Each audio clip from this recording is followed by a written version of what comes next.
Hi friends, today I'll talk about how to fix or how to solve the problem of profile not editing on Shein app. To not fix or how to solve profile not editing on Shein app, you should just go to settings.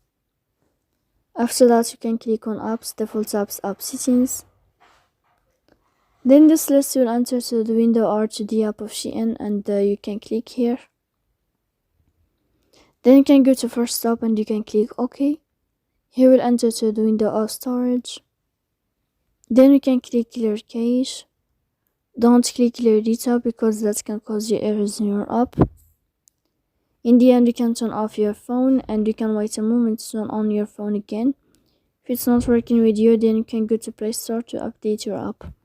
So please don't forget to support us by like and subscribe.